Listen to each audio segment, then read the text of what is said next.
Լրատվական։ Իրինա Մկրտչյան Միր հեռուստաընկերություն, ես երկու հարց ունեմ։ 2026 թվականի ամենամեծ ծրագրերը,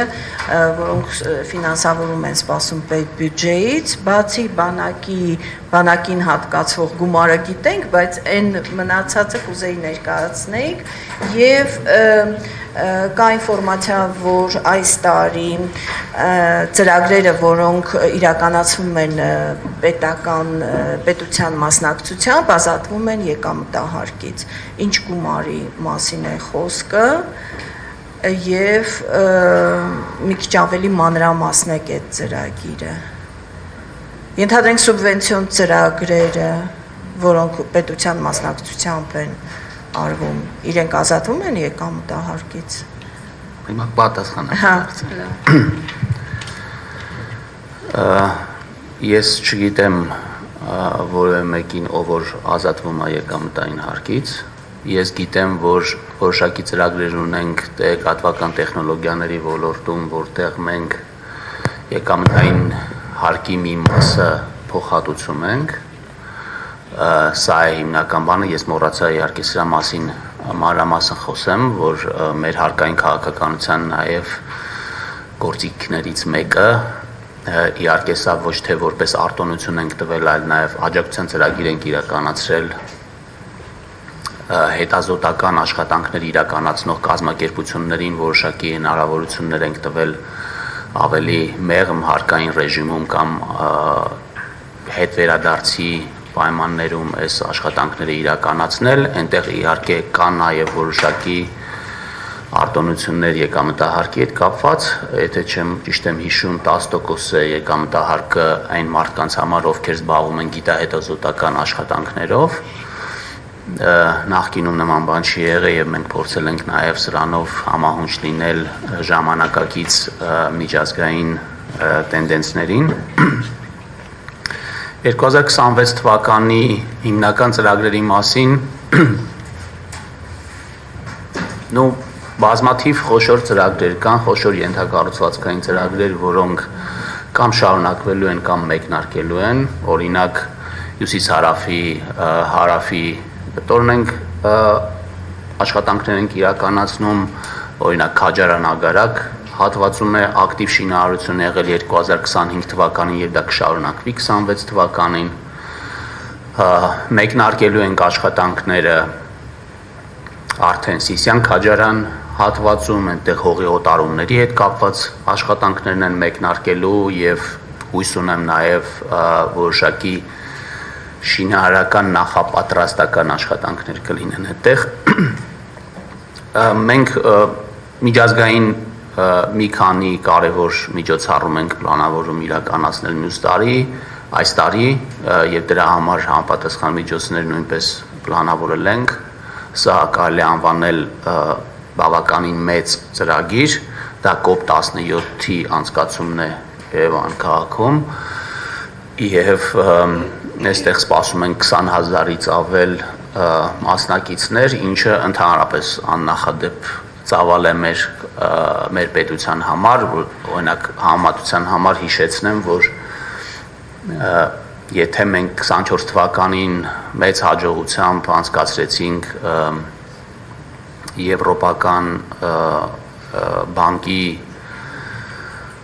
Վերակառուցման եւ Զարգացման բանկի տարեկան համաժողովը Հայաստանում, դա 3500-ից 4000 մասնակից էր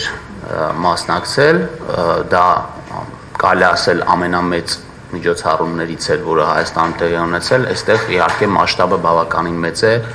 եւ մենք հիմա աշխատում ենք այդ ենթակառուցվածք ստեղծելու ուղղությամբ, որովհետեւ Հայաստանում երբևիցե նման ենթակառուցվածք չի եղել այդ մասշտաբի միջոցառում կազմակերպելու համար եւ իրական Հայաստանում տեղի ունենալու նաեւ եվրոպական քաղաքական համաժողովը դրան նույնպես պատրաստվում ենք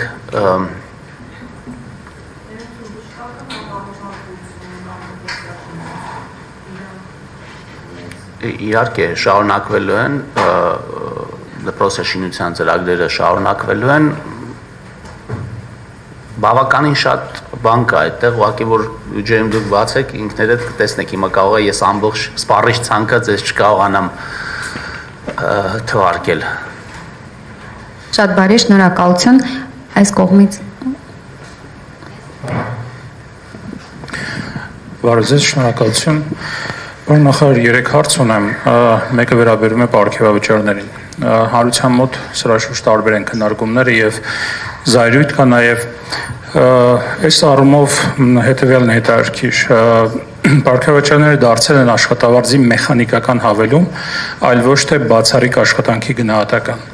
Կոնկրետ կնշեք, որ նվաճումների համար են նախարարները, նախարարությունների աշխատակազմերը, падգամավորները ստանում 13-րդ, 14-րդ աշխատավարձ եւ պարգևավճարներ։ Կարող եք նշել 3 կոնկրետ չափելի ցուցանիշ վերջին 6 ամսվա կտրվածքով, որոնք արդարացնում են պարգևավճարների ֆոնդի նման չափերը։ Եվ ինչպիսին է եղել նախարարության եւ նախարարի կոնկրետ դիրքորոշումը այս վերջին պարգևատրումների վերաբերյալ, որովհետեւ դուք պարբերաբար խոսում եք աշխատանքի արդյունավետության չափելիության մասին, արդյունավետության բարձրացման մասին, խնայողությունների մասին, բյուջեի դեֆիցիտ եք կրճատում, բայց 3.5 միլիարդ հատկացվում է այդ ֆոնդին։ Պարոն նախարար, մյուս հարցը։ Մենք տեսնում ենք պետական պարտքի անվանական աճ, թեև հնայի նկատմամբ հարաբերակցությունը կառավարելի է համարվում, սակայն պարտքի սպասարկման ծախսերը բյուջեում ահռելի մեծ թիվ են կազմում, գերազանցելով սոցիալական կամ առողջապահական մի շարք կենսական ծրագրերի բյուջեները։ Ըստ էության մենք նոր պարտքը վերցնում ենք այլ պարտքը փակելու կամ ընթացիկ ծախսերը հոգալու համար, այլ ոչ թե զարգացման համար։ Վերջին 6 ամսում որ ենթակառուցվածքային խոշոր ծրագրերն են ավարտվել, որը կստեղծի ավելացված արժեք եւ կօգնի ապագայում փակել այդ պարտքերը։ Եթե չկա նման ծրագիր, ապա մենք ուղղակի ծախսում ենք ապագա սերունդների փողերը, որոնց արդյունավետությունը խնդրահարույց է։ Եվ վերջին հարցը. Եթե այսօր ձեզ բախտ վիճակվեր ապրել Հայաստանի նվազագույն սպառողական զամբիոյի արժեքով 81600 դրամով, առանց ձեր պարգևավճարների եւ ծառայական մեքենայի, ինչպես դա կփոխեր ձեր ստորագրված հաջորդ բյուջետային փաստաթուղթը։ Շնորհակալություն։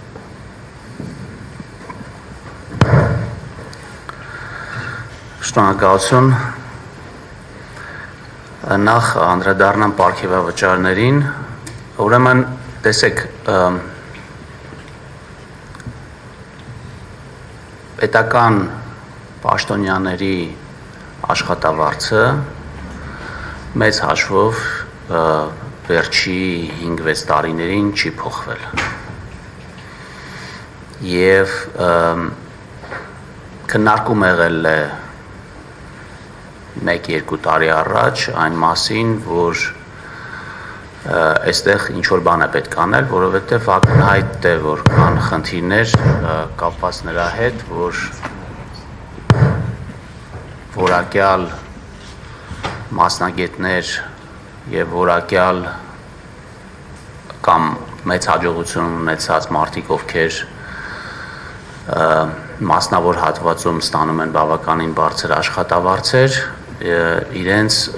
ներգրավելը պետական համակարգ տարբեր պատճառներով այդքան էլ հեշտ չի եւ այդ պատճառներից մեկը նաեւ այն աշխատավարձերի մակարդակն է, որը գոյություն ունի։ Բնականաբար կարելի է նաեւ ասել, որ քաղաքական կամ հանրային գործունեությամբ զբաղվող մարդիկ էլ ավելի խոցելի են, քան համեմատենք եթե մասնավորի հետ, եւ այստեղ գուցե նաեւ պետք է մի փոքր ավելին վճարել այդ աշխատանքը անելու համար։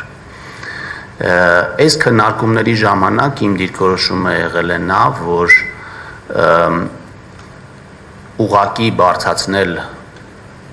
նախարարների, փոխնախարարների կամ ղեկավար անձնակազմի աշխատավարձը երևի այդքան ճիշտ չի եւ պետք է ներդնել մի համակարգ, որտեղ առնվազն կկարողանանք որոշակի թիրախներ դնել եւ այդ թիրախների գնահատման արդյունքով տրամադրել այսինքն այդ աշխատավարձի բարձրացումը լինի ոչ բոլորի համար նույն ձևով, այսինքն նրանց համար, ովքեր կունենան ավելի լավ կատարողական, նրանց համար կլինի մի փոքր ավելի, մյուսների համար մի փոքր պակաս։ Եվ սա նաև հնարավոր կլինի հանրությանը բացատրել, օրինակ հիմա ձեզ պատասխանելով այս հարցին։ Եվ այս համակարգը պիլոտային կարգով մենք ներդրեցինք անցած տարվա սկզբից, այսինքն անցած տարվա սկզբից սահմանվեցին թիրախային նպատակներ տարբեր գերատեսչությունների համար եւ հետո տարվա կեսում դրա վերաբերյալ եղավ գնահատման process, թե ինչքանով են դրանք կատարվել, այսինքն ինչ թիրախներ են սկզբից դրվել եւ հետո ինչքանով են դրանք կատարվել։ Բնականաբար ամեն գերատեսչության համար դրանք տարբեր էին եւ գնահատումը տեղի ունեցավ եւ գնահատման հիման վրա տեղի ունեցավ այս պիլոտային, ես չէի ասի որ սա պարգևավճար է, որովհետեւ դա ըստ էության այդ աշխատավարձի բարձրացումն է, ուղղակի մի փոքր այլ եղանակով։ Այստեղ մի կարևոր հարց կա, որովհետև դուք խոսեցիք նրա մասին, որ զայրույթ է առաջանում սրանից։ Ես մի փոքր ուզում եմ սրա վրա ուշադրություն դարձնեմ, թե ինչից կարող է, օրինակ, կարող եք դուք զայրանաք։ Որովհետև տեսեք, այս քայլը անելը բավականին մի քիչ կարելի ասել խիզախ քայլ է, այս քայլը անելը, ինչի, որովհետև եթե նախկինում այսպիսի թեմա գոյություն չուներ ընդհանրապես, որովհետև ավելի հեշտ էր օրինակ կանխիկ ինչ որ մեկը գար ինչ-որ մարդկանց փողը բաժաներ եւ դրանով ընդհանրապես այս թեման չլիներ, ոչ մեկ էլ պարգևավճար չստանար եւ դա շահարկման թեմա չդառնար։ Հիմա մենք գնացել ենք այն ճանապարհով, որ պետքա ամեն ինչ թափանցիկ լինի, հասկանալի լինի, կարող է սկզբից կատարյալ չլինի, որովհետև գնահատման համակարգ դնելը հատկապես պետական համակարգում, հատկապես նախարարների համար մի փոքր այսպես դժվար է, եւ դրա համար դրան անվանել ենք պիլոտային ծրագիր եւ փորձել ենք առնվազն այս գնահատումը, այս հավելյալ աշխատավարձը, այսպես կարելի ասել, տրամադրել այդ եղանակով։ Ես կարծում եմ, որ մեր հանրությունը պետք է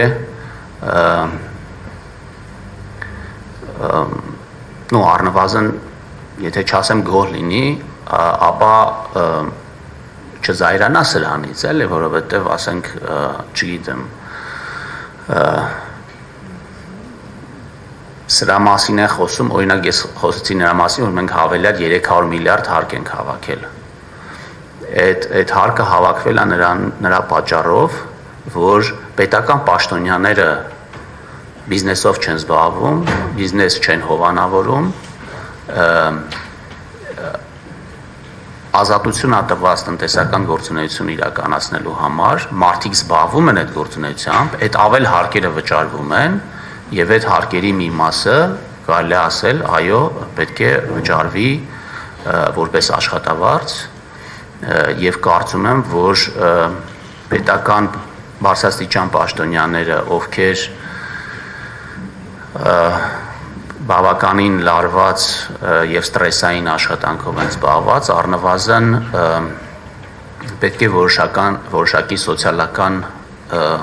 խնդիրների մասին ամեն օր չմտածեն, որպեսզի կարողանան կենտրոնանալ իրենց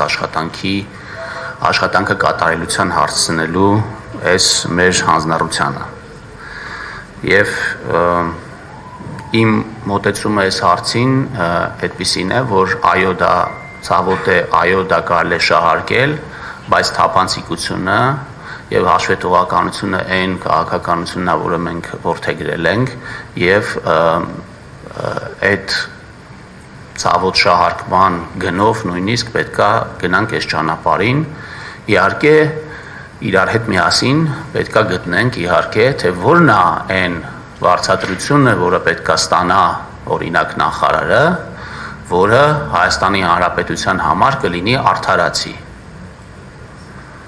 Ում հետ պետքա համեմատվի նախարարը, որ ասենք օրինակ այսա բավարար աշխատավարձ է, ընդ որում դες ասեմ, որ մենք նաև ուսումնասիրել ենք բազմաթիվ երկրների փորձը նայել ենք, տեսել ենք, թե որտեղ որքան աշխատավարձ են ստանում, բնականաբար այն երկրների մասին է խոսքը, որ մենք ուզում ենք նմանվենք, եւ սա կարծում եմ ես ինքս կողմ եմ այս մոտեցմանը։ Եթե խոսենք պարտքի անվանական աճի մասին, ընդհանրապես պարտքի աճին եւ ներգրավման մասին մենք խոսում ենք բյուջեի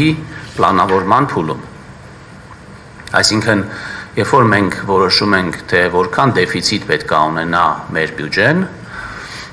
այդ դեֆիցիտը ինչ պետք է ֆինանսավորի, դա տեղի է ունենում ազգային ժողովում, կառավարությունում եւ այսպես կարելի ասել մենք ունենում ենք ինչ որ մի հատ կոնսենսուս, հանրային կոնսենսուս, որտեղ մենք ասում ենք այո, մենք համաձայն ենք վերցնել այս պարտքը, որպեսզի ֆինանսավորենք այս կարևոր ծրագրերը։ Ամենայն դեպս ես մեծ առարկություններ թե ազգային ժողովում եւ թե մեր լրատվական դաշտը ուսումնասիրելուց չեմ տեսել այն մասին, թե որ ծրագիրը, որ անիմաստ է իրականացնել կամ այսպիսի մի խոշոր ծրագիր, որ ասեն ինչի եք սրա վրա այսքան գումար ծախսում, այն էլ պարտքով։ Ընդ որում ձեզ ասեմ, որ ձեր նկատառումը այն մասին, որ մենք ըստ էության պարտք ենք ներգրավում ընթացիկ ծախսերը սպասարկելու համար, դա բնականաբար այդպես չի։ Ես էլի եմ լսել տենց բաներ եւ լավ է որ դուք դա ասեցիք, որովհետև մեր ֆիսկալ կանոններն են մեզ արգելում, որպեսզի մենք պարտ ներգրավենք ընթացիկ ծախս սպասարկելու համար։ Իսկ կանոնը ասում է, որ մեր կապիտալ ծախսերը պետք է ավելին լինեն, քան մեր դեֆիցիտն է։ Հիմա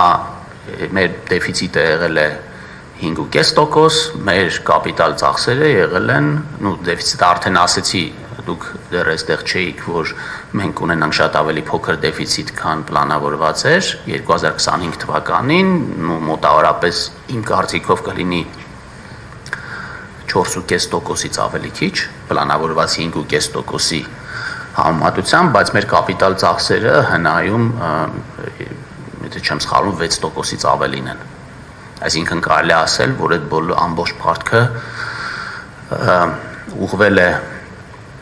կապիտալ ծախսերի իրականացմանը, իսկ ինչ կապիտալ ծախսեր ենք իրականացրել, իհարկե կապիտալ ծախսերի մեջ ունենք մեծ տող, որը պաշտպանության նախարարության ուղղող կապիտալ ծախսերն են,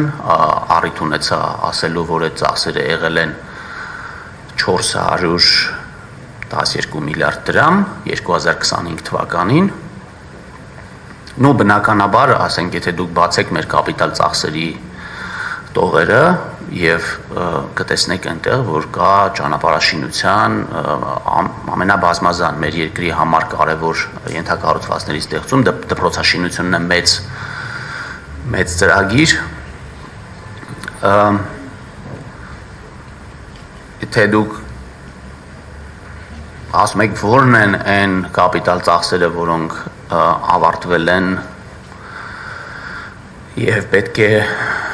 եւ դրա համար արժեր պարտ վերցնել, դրա համար տեսեք, օրինակ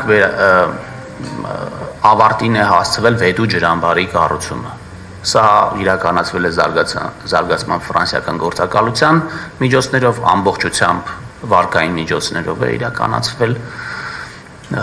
որի հետևանքով բավականին լայն ոռոգման համակարգեր կգործեն, տարածքներ, որոնք անջրդի էին կդառնան ջրովի, ինքնահոս մատակարարման բանով, հիմա ես մանրամասն տնտեսական հիմնավորումները այստեղ չեմ կարող ասել, բայց եթե ընդհանուր առմամբ խոսենք, ես կարծում եմ, որ այն ներդրումները, որ մենք անում ենք դպրոցաշինության մեջ, իրենք երկարաժամկետ հատվածում տալու են իրենց դրական էֆեկտները, այստեղ ընդհանրապես կասկած չունեմ, որովհետև մարդկային կապիտալի զարգացումը այն կարևորագույն ուղղությունն է, որի վրա մենք պետք է շեշտ դնենք եւ կարծում եմ 26 թվականի բյուջեն հենց այդ շեշտադրումը ունի որովհետև Հայաստանի ապագա զարգացումը տեսնում ենք հենց մարդկանց տաղանդների բացահայտման եւ ավելի լիարժեք դրսևորման մեջ, այսինքն կառավարության հիմնական խնդիրը պետքա լինի միջավայր ստեղծել, որտեղ մարդիկ կարող են իրենց կարողություններին համապատասխան տնտեսական, մշակութային, քաղաքական գործունեություն իրականացնել եւ բնականաբար երիտասարդ մանուկ հասակում մեծ ներդրումներ անել, որպեսզի այդ կարողությունները լինեն հնարավորինս մեծ։ Հիմա եթե դուք հարցնում եք օրինակ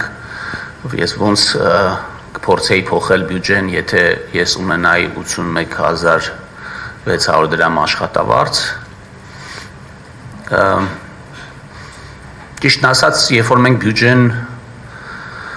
քննարկում ենք իմ գործընկերների հետ, ամենահաճախ տրվող հարցը, որը ես օրինակ տալիս եմ իմ գործընկերներին, ասում եմ, իսկ հանրությունը ինչպես կվերաբերվի նրան, ինչ որ մենք հիմա ուզում ենք անել։ Եվ մենք անընդհատ փորձում ենք ցանկացած քաղաքականություն, ցանկացած ծախսային միջոցառում իրականացնելուց դիտարկել, որտեղ ի վերջո մենք հաշվետվություն ենք ներկայացնում հանրությանը, դա հանրային փաստաթուղթ է եւ ինչպես ասեցի, մեր ընկալմամբ պետք է բյուջեն լինի հանրային ինչ որ կոնսենսուսի հետևանք, որովհետեւ դա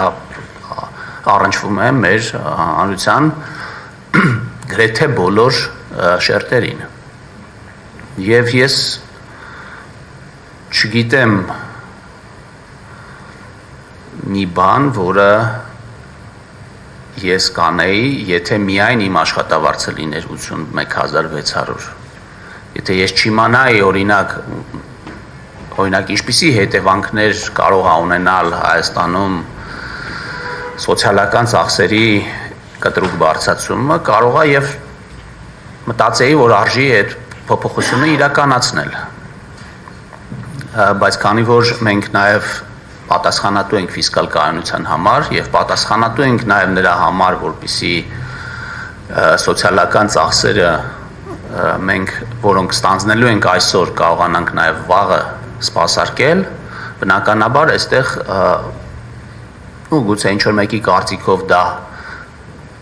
հավելյալ զգուշություն է, բայց մենք կարծում ենք, որ այստեղ բավականին զգուշ պետք է լինենք եւ այդ զգուշությունը նաեւ ցուցաբերել ենք օրինակ առողջապահության համընդհանուր ապահովագրության համակարգի ներդրման ժամանակ, որովհետև այո, մենք մի քանի տարի քննարկում ենք, ֆինանսների նախարարությունը անընդհատ զգուշության կոչեր էր անում եւ մենք որոշակի կարծում եմ ինչ որ մի բալանսի եկանք այս քայլը կատարելուց առաջ եւ ես ուրախ եմ, որ հաշվի են առնվել մեր զգուշավորությունը եւ հաշվի է առնվել հանրության լայն շերտերի, հատկապես մեր սիրելի թոշակառուների շահերը, որովհետև այս փոփոխությունը առաջին հերթին կարծում եմ մեծ կարևորություն ունի իրենց համար։